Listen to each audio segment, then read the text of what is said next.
Media fact-checker. Coroner's inquest into influencers' freebirth death and birthkeeper's refusal to testify. All source articles are linked in the description below. Here's what every outlet agrees on. Stacey Warner-Key, 30, died from a postpartum hemorrhage and cardiac arrest after a freebirth at home in Melbourne on September 29, 2025. Emily Lowell, known as the authentic birthkeeper, was present during Stacey Warner-Key's homebirth and when 000 was called at 4:13 a.m. A coroner's inquest into Warner-Key's death is proposed for mid-June 2026, with a directions hearing held on May 14, 2026. Emily Lowell has refused to provide a statement to the coroner's investigation, citing privilege against self-incrimination. Victoria's Health Complaints Commissioner issued an interim ban on Emily Lowell from providing general health services in October 2025, pending investigation. But not all outlets told the same story. ABC states the inquest may take place in mid-June 2026 without specifying dates, while Newscomau specifies June 15 to 19, 2026. ABC mentions the Health Complaints Commissioner's ban on Lowell expires April 7, 2026, but Newscomau does not specify an expiry date. ABC reports the inquest will examine how maternal health services can work with people with reduced trust in the medical system, while Newscomau focuses on how institutional systems can better respond to those with mistrust. This story was covered by ABC News and news.com.au. Subscribe to Media Fact Checker for daily Australian news analysis. Media Fact Checker. US allows Russian oil tanker to deliver fuel to Cuba amid US blockade. All source articles are linked in the description below. Here's what every outlet agrees on. The Russian oil tanker Anatoly Kolodkin is carrying approximately 650,000 to 730,000 barrels of oil, 650,000 per Guardian, 730,000 per ABC, and is en route to Cuba's Matanzas port. The vessel is sanctioned by the US, EU, and UK due to the war in Ukraine. Cuba has faced a US oil blockade, leading to severe energy shortages, including blackouts and rationed gasoline, with no oil imports for 3 months, Guardian, or years of crisis, ABC. The oil shipment could supply Cuba's daily diesel demand for 9 or 10 days, ABC and Guardian, via expert estimates.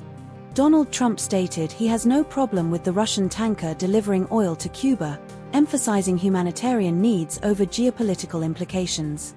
But not all outlets told the same story. ABC states the tanker carries 730,000 barrels of oil, while The Guardian reports 650,000 barrels. ABC does not mention the tanker's Hong Kong flag or Russian-flagged origin, unlike The Guardian, which specifies this detail. ABC omits the US temporarily lifting sanctions on Russia to facilitate oil flow, a point highlighted by The Guardian. This story was covered by ABC News and The Guardian. Subscribe to Media Fact Checker for daily Australian news analysis.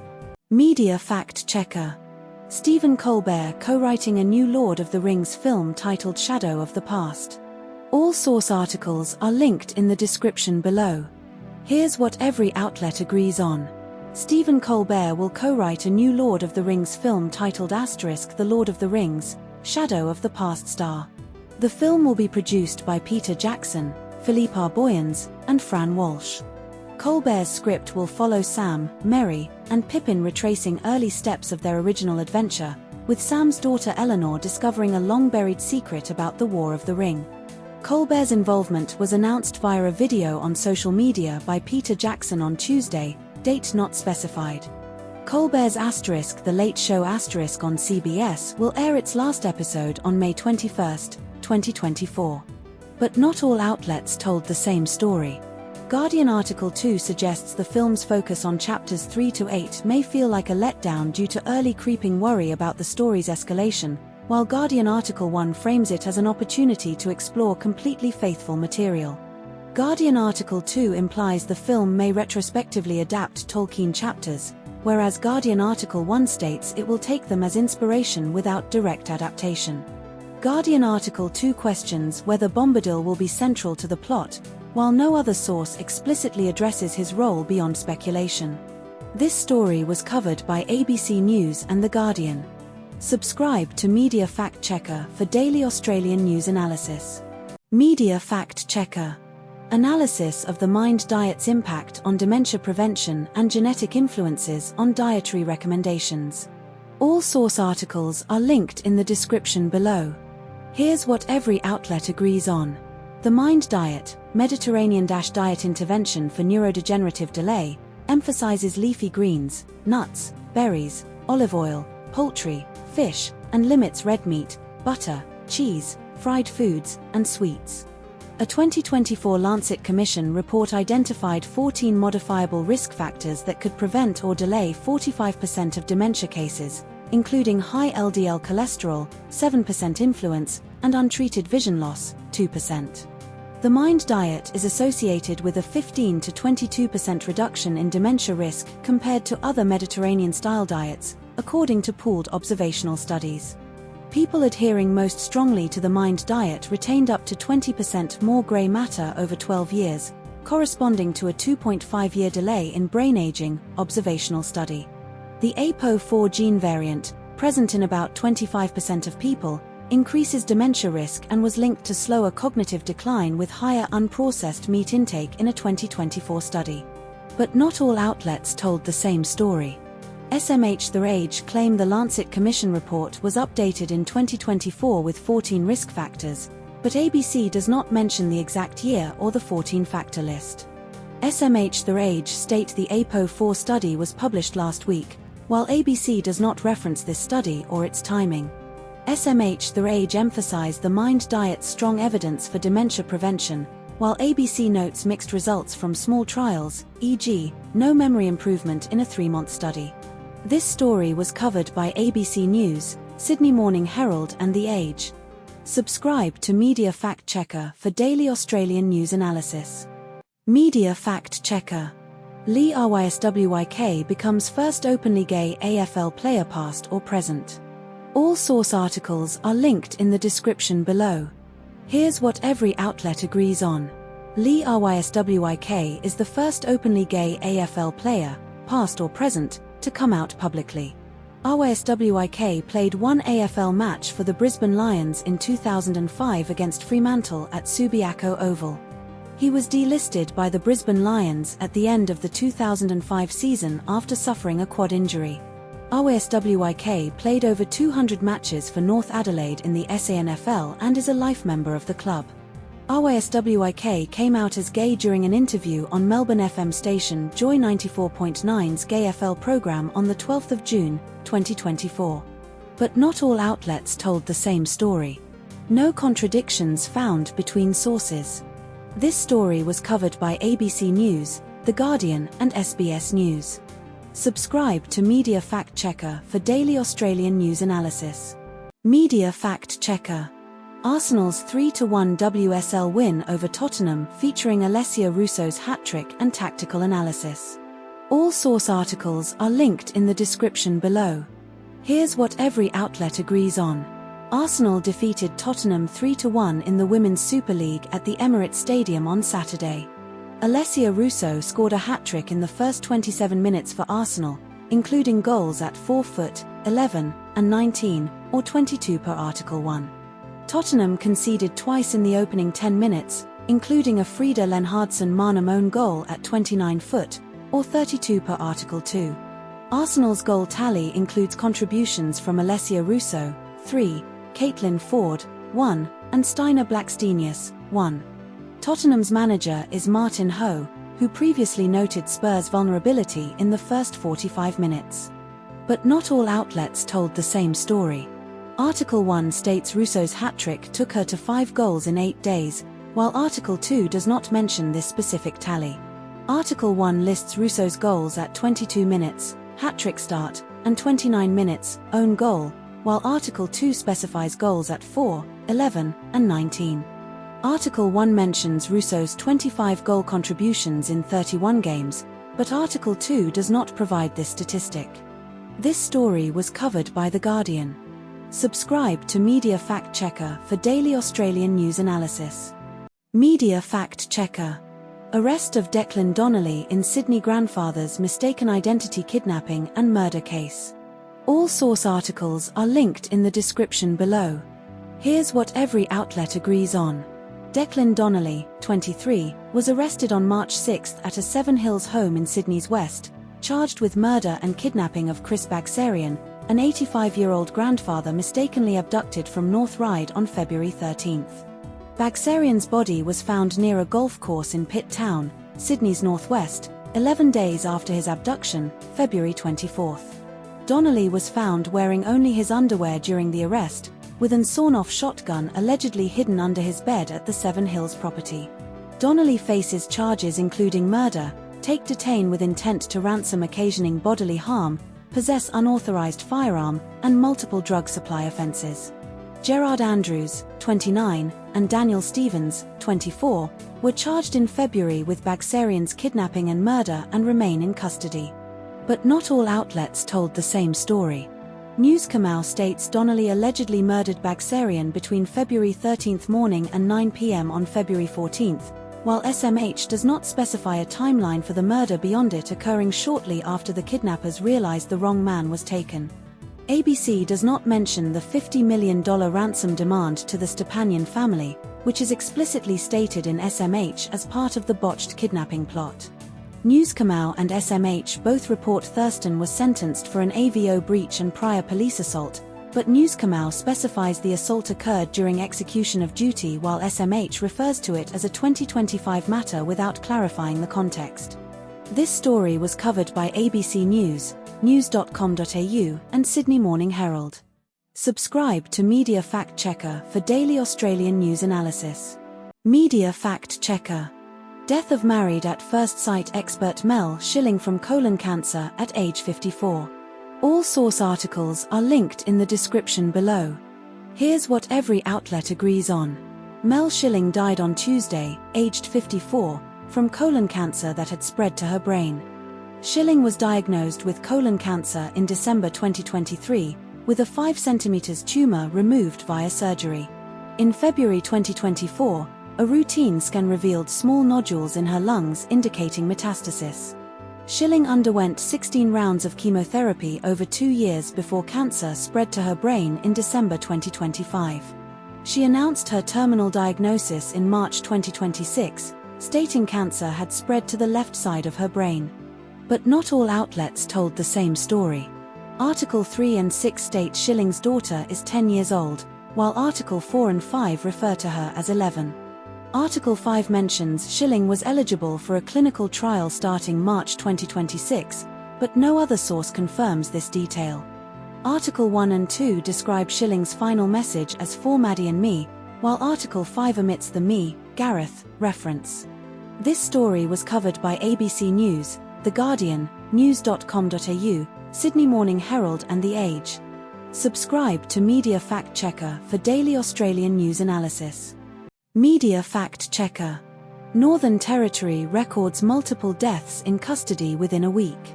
All source articles are linked in the description below. Here's what every outlet agrees on. A 19-year-old man died from stab wounds in Katherine on Sunday evening after being found in a car by police, with officers performing first aid before he was taken to a temporary field hospital, News Kamau, ABC. The death in Katherine is being investigated as a death in custody because the victim was in police care shortly before his death, News Kamau, ABC. This marks the Northern Territory's third death in custody in less than a week, News Kamau, ABC, Guardian. A 26-year-old man died at Darwin Correctional Centre on Saturday morning, found unresponsive in his cell by correctional officers, Guardian, ABC. A 25-year-old man died in police custody in Darwin's northern suburbs on Tuesday after being placed in the rear cage of a police vehicle, where he experienced labored breathing, Guardian, ABC. But not all outlets told the same story. News Kamau states the 19-year-old Katherine victim was found in a car with serious stab wounds, while ABC describes the wound as a serious stab wound to his upper body. No other source specifies the location of the wound. News Kamau reports the 19-year-old victim was found in a car later after police could not locate him, while ABC states the victim was found in a vehicle nearby the scene but does not specify the exact timing. The Guardian does not mention the 19-year-old Catherine victim or the related stabbing incident, focusing solely on the 2 deaths in custody at Darwin Correctional Center and the police vehicle. This story was covered by ABC News, The Guardian, and news.com.au. Subscribe to Media Fact Checker for daily Australian news analysis. Media Fact Checker. Australia-EU Free Trade Agreement negotiations and farmer opposition. All source articles are linked in the description below. Here's what every outlet agrees on. The Australia-EU Free Trade Agreement was announced on Tuesday after 8 years of negotiations between Ursula von der Leyen, EU, and Anthony Albanese, Australia. The deal removes tariffs on 97.8% of Australian goods exported to the EU, including wine, machinery, and textiles. Australian beef exports to the EU will increase by 30,600 tonnes annually under the agreement, ABC, 30,600, Newskamau, 35,000 tonnes, but Newskamau clarifies as a 700% boost from current levels. Australian lamb exports to the EU will increase by 25,000 tonnes annually, ABC only. The agreement allows Australian wine exporters to export tariff-free to the EU, saving an estimated $14.5 million annually, both sources. But not all outlets told the same story. ABC reports beef export increases of 30,600 tonnes annually, while Newskamau states 35,000 tonnes, 700% boost from current levels.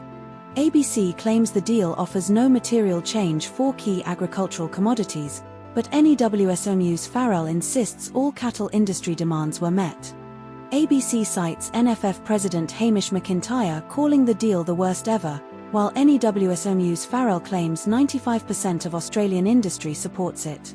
This story was covered by ABC News and news.com.au. Subscribe to Media Fact Checker for daily Australian news analysis. Media Fact Checker. Mass teacher strike in Victoria over pay and conditions dispute. All source articles are linked in the description below. Here's what every outlet agrees on. Approximately 30,000 Victorian public school teachers, principals, and education support staff are participating in a strike on Tuesday, the first such action in over 13 years, ABC, Guardian, news.com.au. The Australian Education Union, AEU, is seeking a 35% pay rise over 4 years for its members, arguing Victorian teachers are paid significantly less than their interstate counterparts, ABC, Guardian. The state government offered a 17% pay rise, ABC, or 18.5% pay rise, Guardian, over 4 years, with the latter including an 8% rise in April and 3% annually for 3 years, plus a 1.5% overtime allowance. The Fair Work Commission approved the strike after 98% of AEU members voted in favour of a 24-hour walkout, Guardian, news.com.au. About 500 state schools are expected to close or face significant disruptions due to the strike, ABC, Guardian, news.com.au. But not all outlets told the same story. ABC states the government offered a 17% pay rise, while The Guardian reports the government offered an 18.5% pay rise over 4 years. ABC mentions the government's 17% offer was rejected last week, but The Guardian does not specify when the government's 18.5% offer was made or if it was rejected. The Guardian reports some Melbourne schools saw few children arrive despite the government insisting schools would remain open, while news.com.au states the state government website does not advise of any school closures. This story was covered by ABC News, The Guardian, and news.com.au. Subscribe to Media Fact Checker for daily Australian news analysis. Media Fact Checker. Daily Cherry Evans returned to Manly Warringah at Brookvale Oval after joining the Roosters. All source articles are linked in the description below. Here's what every outlet agrees on. Daily Cherry Evans made his first appearance for the Roosters at Brookvale Oval after leaving Manly Warringah Sea Eagles in the off-season. The match took place on the opening weekend of the 2026 NRL season, with Manly leading 10-8 at half-time after 2 long-range tries by Jake Trbojevic and Tulu Kula. A storm with thunder, lightning, and flash flooding caused power cuts and heavy rain just before kickoff, but the crowd remained at Brookvale Oval. Cherry Evans was booed by Manly fans throughout the game, including during warm-ups, team introductions, and on-field appearances. Manly started the season with a 0-3 record, with all 3 losses occurring at Brookvale Oval. But not all outlets told the same story. Article 1 states the Roosters were leading 10-8 at halftime, while Articles 2 and 3 do not explicitly state the halftime score but imply Manly was ahead after 2 tries. Article 1 mentions the Roosters had 15 players to choose from, while Articles 2 and 3 do not mention this detail. Article 1 states the Roosters had 49 tackles in Manly's half and 73% of territory by half-time, but Articles 2 and 3 do not provide these specific tackle or territory statistics. This story was covered by ABC News. Subscribe to Media Fact Checker for daily Australian news analysis. Media Fact Checker. Trump installs Columbus statue on White House grounds amid controversy over historical legacy. All source articles are linked in the description below. Here's what every outlet agrees on. A 13-foot-tall, 1-ton statue of Christopher Columbus was installed on October 13, 2025, on the grounds of the Eisenhower Executive Office Building near the White House. The statue is a replica of a monument that protesters dumped into Baltimore's Inner Harbor on July 4, 2020, during anti-racism protests following George Floyd's murder. The original Baltimore statue was rebuilt in 2022 using shattered pieces retrieved from the harbor. The pedestal of the new statue includes the inscription, "Destroyed July 4, 2020. Resurrected 2022. Rededicated by President Donald J. Trump, October 13, 2025 foot." The statue was loaned to the federal government by the Conference of Presidents of major Italian-American organizations. But not all outlets told the same story. Article 1 frames the statue installation as a deliberate act of power to rewrite history and dismiss historical harms, while Article 2 presents it primarily as a symbolic gesture of Trump's personal reverence for Columbus. Article 1 explicitly ties the statue to broader political actions like the UN vote on the slave trade and Florida's Rooney Rule push, while Article 2 does not mention these connections.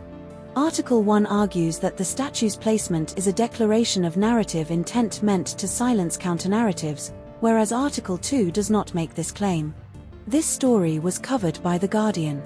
Subscribe to Media Fact Checker for daily Australian news analysis. Media Fact Checker. ABC workers' 24-hour strike over pay and conditions dispute. All source articles are linked in the description below. Here's what every outlet agrees on. ABC staff went on a 24-hour strike starting at 11 a.m. Australian Eastern Daylight Time on Wednesday, the first in 2 decades. The strike was triggered by a majority, 60%, of staff voting no to the ABC's latest 3-year Enterprise Bargaining Agreement, EBA, pay offer. The rejected pay offer included a 3.5% pay rise in the first year and 3.25% in the next 2 years, plus a $1,000 one-off bonus for eligible staff. ABC Managing Director Hugh Marks apologized to audiences and staff for the strike, calling it very unfortunate and stating he was sorry. BBC content, reruns, and federal parliament statements replaced local ABC programming during the strike, with emergency broadcasts remaining on air. But not all outlets told the same story.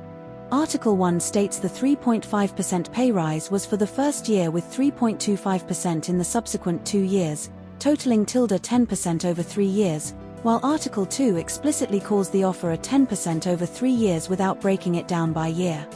Article 1 reports Marks saying the offer would amount to a pay rise above inflation for some workers, but Article 2 omits this qualification and only states it as competitive with industry standards without inflation comparison. Article 1 includes Marks' expectation that striking staff would return for major news, while Article 2 does not mention this condition. This story was covered by ABC News. Subscribe to Media Fact Checker for daily Australian news analysis. Media Fact Checker. Fungal outbreak at Sydney Hospital linked to construction-related mold exposure. All source articles are linked in the description below. Here's what every outlet agrees on. Royal Prince Alfred Hospital's transplant unit, Ward 9E, experienced a fungal outbreak in late 2025 linked to aspergillosis mold, killing 2 patients and seriously infecting 4 others.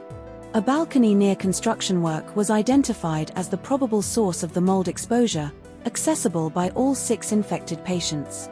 6 transplant patients were diagnosed with aspergillosis in November-December 2025, with 2 deaths directly attributed to the infection and a 3rd patient remaining in intensive care for months. The outbreak occurred during a $900 million hospital redevelopment adjacent to the balcony, with construction activities likely causing spores to become airborne. NSW Health released a final report on Friday, May 2025, outlining the findings and recommending reforms including increased air sampling and a fungal surveillance committee. But not all outlets told the same story. News Kamau states the 4th patient remains in intensive care 4 months after diagnosis, while ABC says the 3rd patient died from unrelated complications and only 1 patient remains in ICU. ABC specifies the 3rd death was from multi-organ failure due to sepsis associated with a skin condition, but News Kamau does not mention this distinction. News Kamau does not provide details about the SAER referral for the 2 deaths, which ABC explicitly states was conducted. This story was covered by ABC News and news.com.au. Subscribe to Media Fact Checker for daily Australian news analysis. Media Fact Checker. North Korea's cyber espionage and fraud operation targeting Australian firms via fake IT jobs. All source articles are linked in the description below. Here's what every outlet agrees on.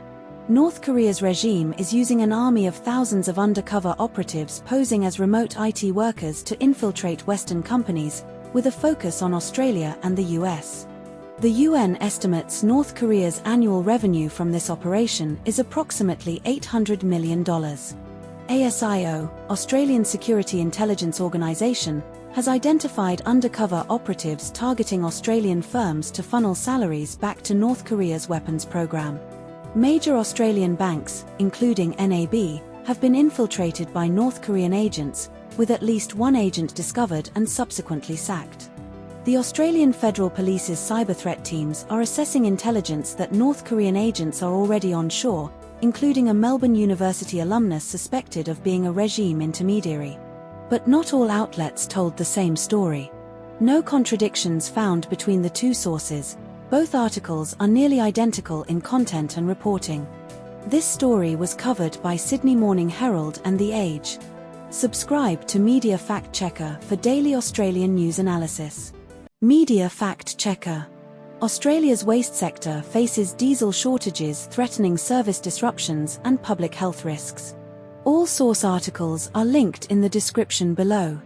Here's what every outlet agrees on. Waste collectors are receiving reduced diesel allocations, with one NSW operator told to expect 12,000 L instead of their usual 50,000 L fortnightly delivery, ABC, News Kamau. West Australian waste operators expect only about half their regular diesel allocations at next refill, ABC, News Kamau. Waste industry leaders are meeting with Assistant Environment Minister Josh Wilson in Canberra to discuss supply and price issues, ABC, News Kamau. The federal government temporarily lowered diesel standards to allow imports from the US, Canada, and Europe, ABC, News Kamau. Waste collectors have been left off the Priority Fuel User List under the Liquid Fuel Emergency Act, ABC, News Kamau. But not all outlets told the same story. No contradictions found between the 2 sources. This story was covered by ABC News and news.com.au. Subscribe to Media Fact Checker for daily Australian news analysis. Media Fact Checker. Arrests and investigation into alleged kidnapping and murder of 85-year-old Chris Bagsarian in Sydney. All source articles are linked in the description below. Here's what every outlet agrees on. Chris Bagsarian, an 85-year-old grandfather, was allegedly kidnapped from his North Ryde home on the 13th of February in a case of mistaken identity. Bagsarian's body was found near a golf club in Pitt Town on the 24th of February, 11 days after his disappearance. 2 men, Gerard Andrews, 29, and Daniel Stevens, 24, were charged in February with murder and kidnapping with intent to ransom or cause grievous bodily harm. A man and woman, both aged 23, were arrested on the 21st of March during a search warrant execution in Seven Hills, Sydney. The 23-year-old man was charged with murder, kidnapping with intent to ransom, possession of firearms and drugs, and other offenses. But not all outlets told the same story. The Guardian and ABC do not specify the exact date of the search warrant execution, only Newscomau states it was on the 21st of March. The ABC mentions the intended target was a relative of Dimitri Stepanyan, but this detail is not confirmed in The Guardian or Newscomau. The Guardian and ABC do not mention the seizure of firearms or drugs during the search, only Newscomau does. This story was covered by ABC News, The Guardian, and news.com.au. Subscribe to Media Fact Checker for daily Australian news analysis. Media Fact Checker. Former AFL player Nick Stevens convicted of pool fraud in Mildura, Victoria. All source articles are linked in the description below. Here's what every outlet agrees on. Nick Stevens was found guilty on 12 counts of obtaining a financial advantage by deception and 1 count of using a false document in Victoria's County Court, ABC, Newscomau 1 and 3. Stevens was charged with defrauding 6 families in Mildura, Victoria, totaling $171,000, Newscomau 2 and 4, ABC. The 6 families were left with either unfinished pools, giant holes in their backyards, or shoddily installed pools, ABC, Newscomau 2 and 4. Stevens pleaded not guilty to all 14 fraud-related charges, ABC, Newscomau 1 and 2. Stevens was remanded in custody until his plea hearing on May 21, 2024, ABC, Newscomau 1 and 3. But not all outlets told the same story. ABC states Stevens was found not guilty on 1 charge of obtaining a financial advantage by deception relating to the first victim, while Newscomau 3 states he was acquitted on 1 charge relating to the first part payment made by the first victim, slightly different phrasing but same charge. Newscomau 2 says Stevens was charged with 13 counts of obtaining financial benefit by deception and 1 count of using a false document, while ABC states he was charged with 14 fraud-related charges, including the 13 deception counts and 1 false document charge. Stevens' defense in ABC claims he tried to fix the pools and would have taken the money and run if he didn't intend to do the job, while Newscomau 4 emphasizes that Stevens claimed he believed permits would come after the pools were installed, suggesting a different interpretation of his intentions. This story was covered by ABC News and news.com.au. Subscribe to Media Fact Checker for daily Australian news analysis. Media Fact Checker. Australia's 2026 daylight saving transition dates and regional clock changes. All source articles are linked in the description below. Here's what every outlet agrees on. Daylight saving in Australia ends on the first Sunday of April annually. Clocks in most Australian states and territories will move back 1 hour on Sunday, April 5, 2026. The transition occurs at 3 a.m. local time, turning clocks back to 2 a.m. Daylight saving begins again in Australia on Sunday, October 4, 2026. The UK's daylight saving starts on the last Sunday of March and ends on the last Sunday of October. But not all outlets told the same story. ABC mentions daylight saving ending on Easter Sunday, April 5, 2026, as a coincidental alignment, but The Guardian does not reference this specific timing detail. ABC states the US daylight saving ends on the first Sunday of November, while The Guardian does not provide US-specific details for comparison. This story was covered by ABC News and The Guardian. Subscribe to Media Fact Checker for daily Australian news analysis. Media Fact Checker. Australia's 6-month ban on Iranian visitor visa holders entering the country amid regional conflict.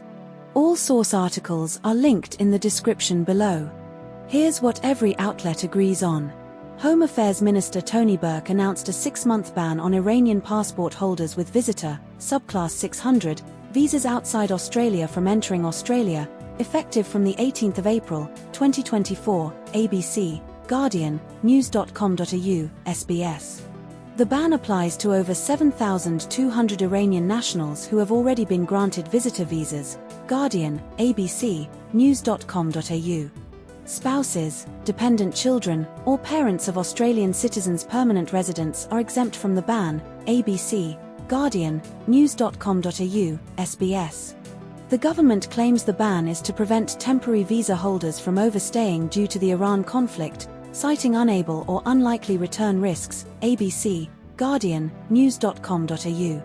The ban was enacted under new arrival control determination laws passed in March 2024, allowing temporary visa bans for up to 6 months. ABC, Guardian, news.com.au. But not all outlets told the same story. The Guardian and ABC report that the ban applies to over 7,000 Iranian nationals, but news.com.au states more than 7,000 Iranians with valid tourist visas. The Guardian specifies the number includes those with valid visas, while ABC and news.com.au use broader language. The Guardian claims the ban was announced hours after Burke facilitated asylum applications for the Iranian women's football team, while ABC and news.com.au state it was announced weeks after the asylum offers were made, with only 2 players remaining. News.com.au states the ban was announced more than 4 weeks after the US-Israel attack on Iran, while ABC and Guardian do not specify a timeline beyond current conflict or recent war. This story was covered by ABC News, The Guardian, news.com.au, and SBS News. Subscribe to Media Fact Checker for daily Australian news analysis. Media Fact Checker. IOC bans transgender women athletes from female Olympic events via SRY gene testing starting 2028. All source articles are linked in the description below. Here's what every outlet agrees on.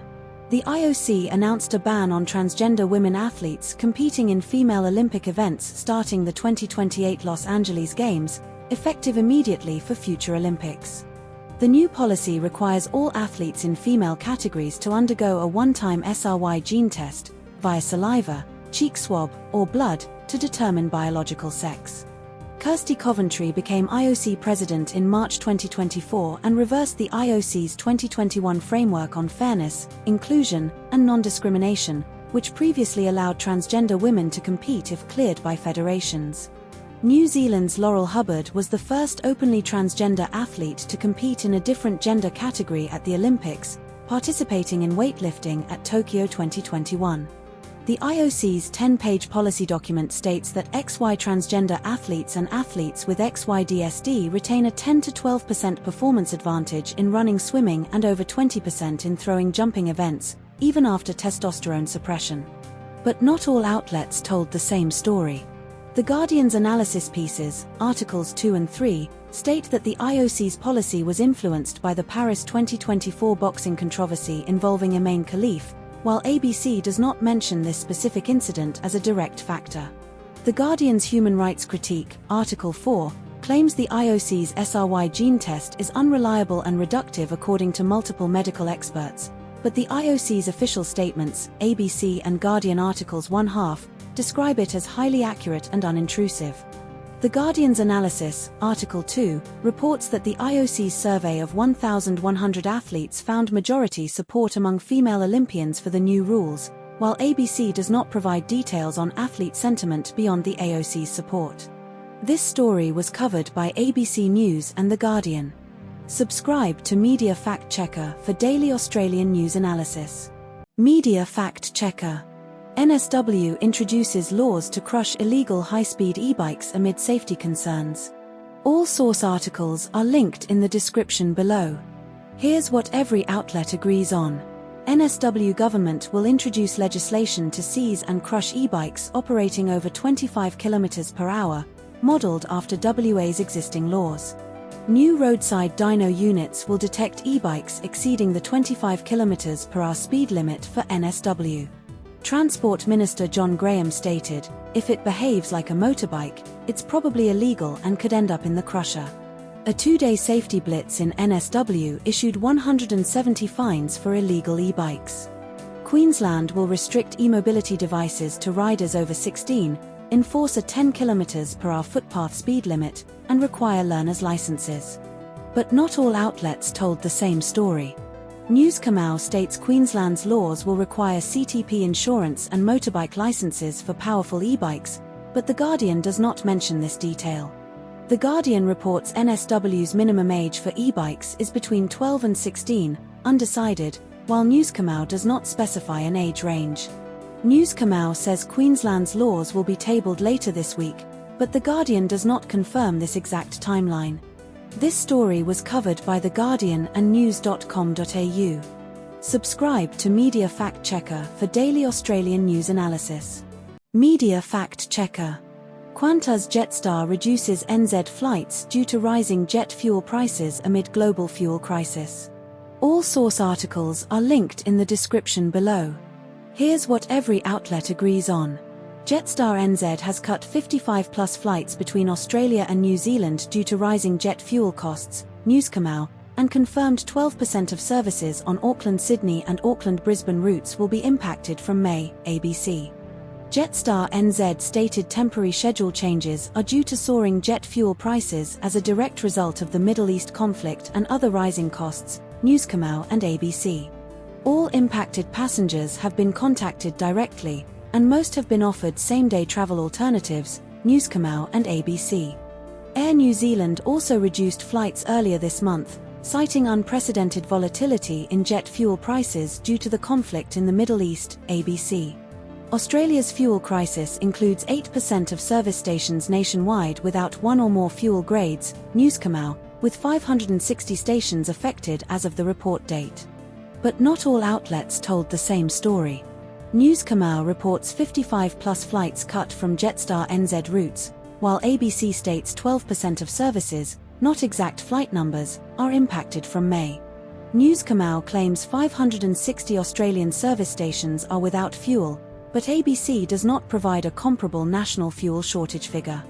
Newscomau mentions the coalition's No Fuel Finder website as a community reporting tool, but ABC does not reference this initiative. This story was covered by ABC News and news.com.au. Subscribe to Media Fact Checker for daily Australian news analysis. Media Fact Checker.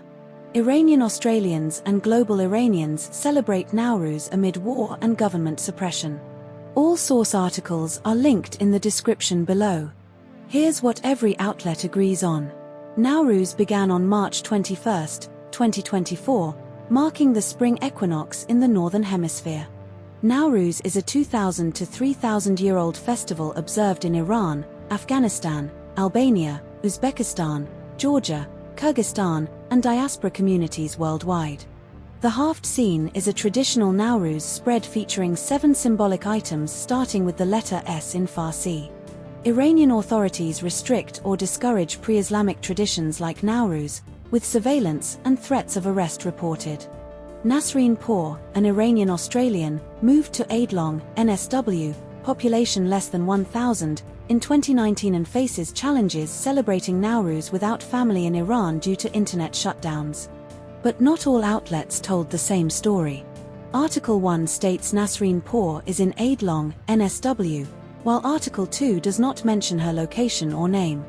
Article 1 describes Nowruz as a celebration focused on family and joy, whereas Article 2 frames it as a bittersweet act of defiance and remembrance. Article 1 mentions Leila Devander hosting events since 2017 in Wagga Wagga, but Article 2 does not reference her or Wagga Wagga. This story was covered by ABC News. Subscribe to Media Fact Checker for daily Australian news analysis. Media Fact Checker. Formula 1 2026 Japanese Grand Prix qualifying and race setup at Suzuka Circuit. All source articles are linked in the description below. Here's what every outlet agrees on. Kimi Antonelli claimed pole position, 1 minute and 28.778 seconds, for the Japanese Grand Prix, 0.298s ahead of teammate George Russell, locking out the front row for Mercedes for the third consecutive race. Oscar Piastri qualified third, 0.354s behind Antonelli, for McLaren, while Charles Leclerc took fourth and Lewis Hamilton sixth for Ferrari. Lando Norris qualified fifth for McLaren, starting on the third row alongside Hamilton. Max Verstappen failed to qualify for Q3 and started 11th, describing his Red Bull car as undrivable during qualifying. Mercedes dominated qualifying with Antonelli and Russell on the front row, while Red Bull's Verstappen struggled significantly, finishing 11th.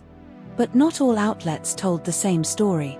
Guardian Article 1 states Russell was half a second down in 5th during qualifying, while Guardian Article 5 does not mention this specific detail and focuses on Russell's rear grip issues instead. Guardian Article 1 mentions Behrman's elimination and other Q1 dropouts, but this detail is not repeated in any other source. ABC Article 3 and ABC Article 4 both mention a technical issue with the broadcast feed during the drivers' parade, but Guardian sources do not reference this. This story was covered by ABC News and The Guardian. Subscribe to Media Fact Checker for daily Australian news analysis. Media Fact Checker. Tottenham Hotspur fires interim manager Igor Tudor amid relegation crisis. All source articles are linked in the description below. Here's what every outlet agrees on. Tottenham Hotspur parted ways with interim manager Igor Tudor after 7 league matches and 44 days in charge. Tudor was hired on February 14, 2024, with a contract until the end of the season.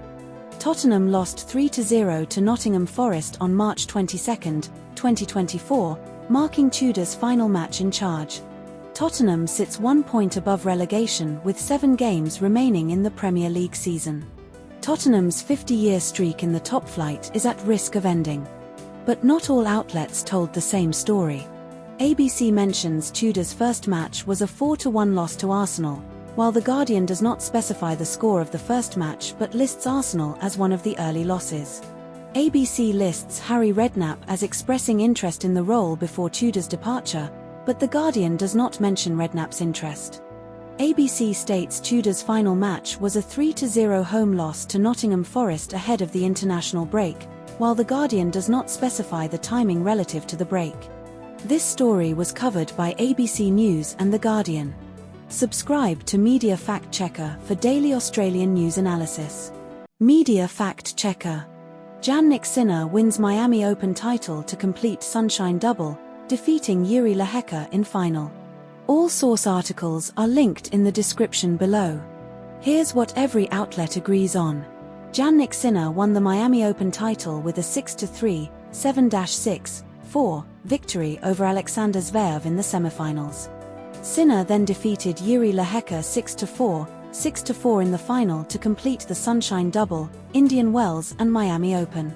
Lehecka reached his first Masters 1000 final after defeating Arthur Fils 6-2, 6-2 in the semifinals. Sinner entered the Miami Open match against Zverev with 11,800 ranking points, more than double Zverev's 5,205. Sinner has won his last 7 encounters against Zverev since August 2024, including the last 10 sets. But not all outlets told the same story.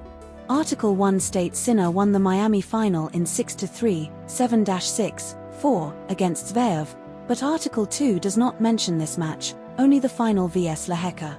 Article 1 reports Sinner's final score against Zverev as 6-3, 7-6, 4, while Article 2 does not provide this score detail. Article 1 describes Sinner's serve as taken to another level with 15 aces and 79% first serve points, but Article 2 does not quantify aces or first serve win percentage. This story was covered by The Guardian. Subscribe to Media Fact Checker for daily Australian news analysis. Media Fact Checker. Tropical Cyclone Narelle's unprecedented path and impacts across Australia. All source articles are linked in the description below. Here's what every outlet agrees on. Tropical Cyclone Narelle formed in the Coral Sea off Queensland on March 20, 2026, and crossed into the Northern Territory before moving west into Western Australia. Exmouth, WA, experienced catastrophic damage from Cyclone Narelle on March 27 to 28, 2026, with wind gusts reaching up to 250 to 260 km per hour, roofs torn off buildings, and the town's airport obliterated. Cyclone Narelle was upgraded to a Category 4 system on multiple occasions, with sustained winds of 185 to 200 km per hour and gusts up to 260 to 275 km per hour recorded in Exmouth and the Pilbara region. The system caused significant flooding in Exmouth, Onslow, and the Gascoyne region, with rainfall totals exceeding 300 mm at Learmonth Airport and 146.2 mm in Kalumburu in 24 hours. Cyclone Narelle impacted Chevron and Woodside gas facilities, causing production outages at Gorgon, Wheatstone, and Karratha plants, with LNG and domestic gas production suspended. But not all outlets told the same story. ABC and The Guardian both reported Cyclone Narelle caused significant damage in Exmouth, but ABC specifically mentioned the evacuation center's roof was damaged, while The Guardian did not detail this specific incident. The Guardian reported the red sky over Shark Bay was caused by iron-rich dust and thick cloud cover, while ABC and other sources did not provide this specific explanation for the red sky phenomenon. ABC reported that Cyclone Narelle was downgraded to a tropical low on March 29, 2026, while The Guardian and news.com.au did not explicitly state the exact downgrade time but focused on the impacts of the system as a tropical low. This story was covered by ABC News, The Guardian, news.com.au, and SBS News. Subscribe to Media Fact Checker for daily Australian news analysis. Media Fact Checker. Iran's control of Strait of Hormuz shipping during US-Israel war on Iran. All source articles are linked in the description below. Here's what every outlet agrees on. The Strait of Hormuz saw a 95% drop in daily traffic, from -138 ships day pre-war to -5-6 ships day, since February 28, 2024, per Joint Maritime Information Center and ABC Lloyd's List. Iran has established a safe corridor near Larak Island, northern Iranian waters, for vessel transit, diverting ships from the central shipping lane, as reported by Lloyd's List and ABC. More than 20 ships have been attacked or suffered near misses in the region since the conflict began, including the Palau-flagged Skylight tanker, Indian crew deaths, per Guardian and ABC. Iran's IRGC has imposed a de facto toll booth system, with at least 2 vessels reportedly paying $2 million, £1.5 million, for transit, per Guardian and ABC, Aladdin Borajerdi's quote. Iran's crude oil exports averaged 1.6 million barrels per day, March 1 to 23, per Tanker Tracker's data cited by ABC and Guardian's reference to Lloyd's List. But not all outlets told the same story. The Guardian reports 100 ships exited the Gulf and 40 entered in March, totaling 138 ships for the month, while ABC states only 150 ships transited March 1 to 26, including 46 tankers. The Guardian cites Lloyd's List saying no vessels have been damaged since March 22, but ABC does not provide a specific date cutoff for attacks or damages. The Guardian mentions Iran's toll payments were made in Chinese yuan due to US-EU sanctions, while ABC does not specify currency for the $2 million tolls. This story was covered by ABC News and The Guardian. Subscribe to Media Fact Checker for daily Australian news analysis. Media Fact Checker. Australia warns Israel against occupying southern Lebanon amid escalating conflict with Hezbollah. All source articles are linked in the description below. Here's what every outlet agrees on. Australia's Foreign Minister Penny Wong warned Israel against occupying southern Lebanon in calls with Israeli Foreign Minister Gideon Saar on March 2024. Israel's Defense Minister Israel Katz announced plans to create a security zone between the Israeli border, Blue Line, and the Litani River in southern Lebanon. Over 1,000 Lebanese civilians have been killed since Israel began striking Hezbollah targets in Lebanon, including over 100 children and 40 medics, Lebanon's health ministry figures. More than 1 million Lebanese civilians have been displaced due to the conflict in southern Lebanon. Australia has urged Australians in Lebanon to leave now if safe to do so, and estimates around 15,000 Australians reside in Lebanon. But not all outlets told the same story. ABC and Newscomer both report over 1,000 Lebanese deaths, but ABC specifies 1,000+, including 120 children and 40 medics, while Newscomer states 100+ children without the 40 medics figure. The Guardian reports 8,000 Australians and permanent residents have returned from the Middle East, but ABC and Newscomer do not provide this specific number. ABC and Newscomer both mention Australia's $5 million aid announcement, but only ABC explicitly ties it to the article's context, though The Guardian does not mention it. This story was covered by ABC News, The Guardian, and news.com.au. Subscribe to Media Fact Checker for daily Australian news analysis. Media Fact Checker. Australia faces prolonged high fuel costs and economic risks from Middle East war. All source articles are linked in the description below. Here's what every outlet agrees on. Diesel prices in Australia passed $3 per litre in nearly every capital city, Guardian, with fuel costs up 40% since the Iran war began, Guardian, ABC. The Strait of Hormuz was effectively closed by Iran, choking off 20% of global oil trade, Guardian. Australia's official inflation rate is currently at 3.7%, with forecasts predicting it will rise to 4.3% in the March 2026 quarter and above 5% in June 2026, Guardian, ABC. The Reserve Bank of Australia, RBA, cash rate is at 4.1%, with economists predicting further rate hikes, Guardian, ABC. Consumer confidence in Australia has fallen to its lowest level since 1973, with the ANZ Roy Morgan Index dropping 17.1 points in 4 weeks, Guardian, ABC. But not all outlets told the same story.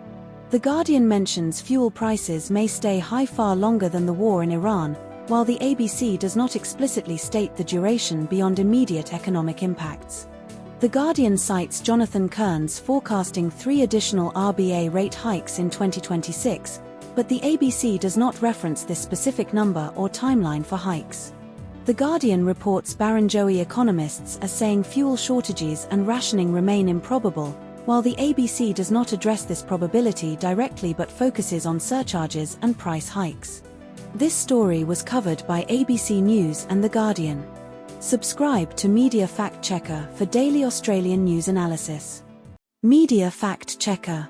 Gold Coast Mayor Tom Tate's Mar-a-Lago visit and Trump Tower development ethics controversy. All source articles are linked in the description below. Here's what every outlet agrees on. Gold Coast Mayor Tom Tate received gifts from the Trump Organization during a February 2024 visit to Mar-a-Lago, including meals, accommodation, and airport transfers valued over $500. The Trump Organization's gifts to CR Tate were declared in his latest register of interests, with 2 entries: hospitality, meals accommodation, and vehicle transfers to, from Miami International Airport. Tate's Mar-a-Lago visit occurred between February 12 to 14, 2024, just before a $1.5 billion deal was signed between Altus Property Group CEO David Young and Trump Organization's Eric Trump for a Trump-branded tower in Surfers Paradise. The proposed 91-story Trump Tower in Surfers Paradise would include a 6-star resort hotel, 270 luxury apartments, a retail plaza, and a beach club, with developers claiming it would be Australia's tallest building. Tate met with US President Donald Trump and Eric Trump during his Mar-a-Lago stay as part of a broader overseas trip that included Italy, the UAE, and the USA. But not all outlets told the same story. Article 1 states the Trump Organization paid for Tate's meals, accommodation, and transfers during the visit, while Article 2 clarifies only meals, accommodation, and vehicle transfers were gifted, flights paid by ratepayers. Article 1 does not mention Tate's Day USA trade event in Los Angeles, which Article 2 explicitly states he attended as part of his US trip. Article 1 does not reference Jeffrey Watson SC's legal opinion that Tate must exclude himself from the Trump Tower vote, which is detailed in Article 2. This story was covered by ABC News. Subscribe to Media Fact Checker for daily Australian news analysis. Media Fact Checker. Air Canada CEO's bilingual language failure after fatal airport crash in New York. All source articles are linked in the description below. Here's what every outlet agrees on. 2 pilots were killed in a collision between an Air Canada Express jet and a Port Authority fire truck at New York's LaGuardia Airport on Sunday night, local time. The pilots killed were Antoine Forrest, from French-speaking Quebec, and Mackenzie Gunther, a 2023 graduate of Seneca College's aviation program. Air Canada CEO Michael Rousseau released an English-only condolence video on Thursday, sparking controversy as one pilot was from Quebec. Rousseau apologized for his limited French, stating he was saddened that his limited French has diverted attention from the profound grief of the families. The NTSB revealed the runway alert system, ASDEX, did not trigger before the crash because the fire truck lacked a transponder. But not all outlets told the same story. Newscomer reports Russo said he is continuing his efforts to improve his French, while Guardian implies he has not made meaningful progress despite pledging to learn it in 2021. Newscomer states the NTSB chair emphasized many things went wrong in the crash, but Guardian does not mention this specific NTSB framing. Newscomer notes the NTSB has previously raised concerns about fatigue during midnight shifts but says we have no indication that was a factor here, while Guardian omits this qualification. This story was covered by The Guardian and news.com.au. Subscribe to Media Fact Checker for daily Australian news analysis. Media Fact Checker. Nicolas Maduro's federal court appearance in New York for narco-terrorism charges and legal funding disputes. All source articles are linked in the description below. Here's what every outlet agrees on. Nicolas Maduro and his wife Cilia Flores appeared in a Manhattan federal court on the 15th of February, 2024 for a narco-terrorism case following their January 3, 2024, capture by U.S. Special Forces in Caracas, Venezuela. Maduro and Flores are charged with narco-terrorism and narcotics-related offenses, including alleged drug trafficking, kidnappings, beatings, and murders tied to their operations, with life imprisonment as a potential sentence. Both Maduro and Flores pleaded not guilty during their 5 January arraignment and remain jailed in Brooklyn's detention center without bail. Prosecutors and Maduro's defense clashed over whether Venezuela's government, under sanctions, can fund his legal defense, with the U.S. Treasury's OFAC initially granting a waiver then reversing it. Demonstrators outside the courthouse included pro-Maduro supporters chanting "Free President Maduro" and anti-Maduro protesters waving signs like "Maduro rot in prison" and Venezuela's flag. But not all outlets told the same story. The Guardian, Article 1, describes Maduro's neon t-shirt as visible underneath his prison garb, while ABC does not mention the color of his shirt beyond jail scrubs.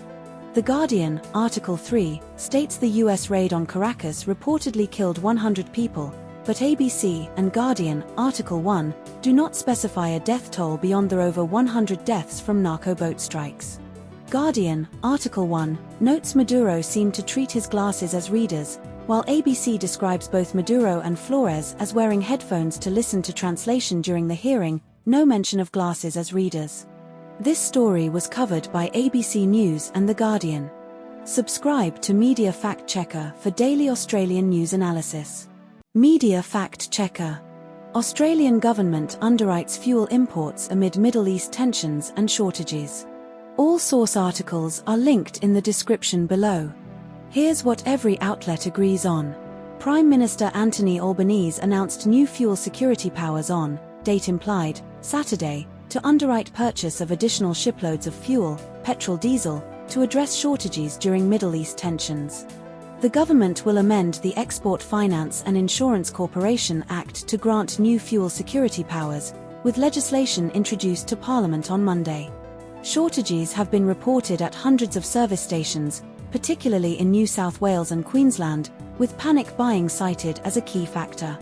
The government will use public funds to underwrite the financial risk of importing additional fuel cargoes that might otherwise be too expensive. Independent distributors have struggled to secure supply from major companies, affecting regional Australia. But not all outlets told the same story. ABC reports the government has more than a month's worth of fuel reserves, but The Guardian does not mention this reserve figure. ABC highlights the opposition's repeated call for a 53% cut to the fuel excise tax, while The Guardian does not reference this opposition demand. ABC states the government's focus is on supply rather than cost, while The Guardian does not explicitly address this distinction in its reporting. This story was covered by ABC News and The Guardian. Subscribe to Media Fact Checker for daily Australian news analysis. Media Fact Checker. Lachlan Kennedy defeats Gout in 200m race at Moree Plant Meet, second consecutive win. All source articles are linked in the description below. Here's what every outlet agrees on. Lachlan Kennedy won the 200-meter at the Moree Plant Meet on the 9th of March, 2025 with a time of 20.38s, beating Gout who ran 20.43s. The race took place at Albert Park's Lakeside track in Melbourne with around 10,000 spectators in attendance. Kennedy also won the 100-meter earlier in the evening with a time of 10.03s, setting a meet record. Gout finished second in the 200m, acknowledging Kennedy's victory but stating next time I'll be better for sure. Cam Myers set a new Australian 1,500-meter record with 3:30.42s at the same event. But not all outlets told the same story. The Guardian states Gout's 20.42s time at Queensland State Championships had a headwind, -0.7, but other sources do not mention this detail. The Guardian mentions Gout's 200m season opener time as 20.42s, while other sources do not specify this exact time. The Guardian describes Kennedy's 100m time as 10.03s but does not mention it was a meet record, unlike SMH and ABC. This story was covered by ABC News, The Guardian, Sydney Morning Herald and The Age. Subscribe to Media Fact Checker for daily Australian news analysis. Media Fact Checker. NSW government considering banning strata manager commissions to cut apartment costs. All source articles are linked in the description below. Here's what every outlet agrees on. NSW Productivity Commissioner Peter Achterstraat's report recommends banning commissions for strata managers, citing conflicts of interest and inflated costs. The report estimates scrapping commissions could save apartment owners $333 million over 15 years in NSW. More than 1 million people live in strata properties across NSW, with nearly half of Greater Sydney's homes expected to be strata titled by 2041. Strata managers currently receive commissions, e.g., 20% on insurance policies, from services like insurance, energy, and telecommunications, often split with brokers. A NSW Productivity and Equality Commission report received over 550 submissions, with strong support for reform from apartment owners. But not all outlets told the same story. The Guardian states Achterstraat wants commissions banned sooner rather than later, while the SMH notes the government is only carefully considering the recommendations without immediate action. The ABC implies the opposition has not yet taken a definitive stance on banning commissions, whereas The Guardian explicitly mentions opposition spokesperson Tim James would consider a ban. The SMH reports some strata managers insist commissions are necessary for important and resource-intensive work, while The Guardian frames commissions as purely conflict-driven and unnecessary. This story was covered by ABC News, The Guardian, and Sydney Morning Herald. Subscribe to Media Fact Checker for daily Australian news analysis. Media Fact Checker. Drug-affected driver sues Commonwealth after hitting schoolboys, sentenced to 13 years jail.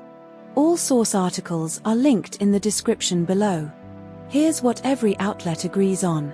Taylor Hazel, 32, was sentenced to 13 years and 2 months in prison with a non-parole period of 9 years for culpable driving causing grievous bodily harm to 2 schoolboys, 14 and 15 years old, outside St Edmunds College, Canberra, on March 28, 2023. Hazel pleaded guilty to 2 counts of culpable driving causing grievous bodily harm, stealing a car, and unlawfully taking a child. The stolen car was a green Commodore taken from a Sutton childcare centre in New South Wales, with an 8-year-old girl still inside before Hazel released her. Hazel drove erratically, crossing median strips and overtaking at speed before crashing outside St Christopher's Cathedral in Manuka, ACT. Bodycam footage shows Hazel telling police, "I hope I haven't *****ing hurt anyone, and I think I hit one of those kids, man." But not all outlets told the same story. No contradictions found between the 2 sources. This story was covered by ABC News. Subscribe to Media Fact Checker for daily Australian news analysis.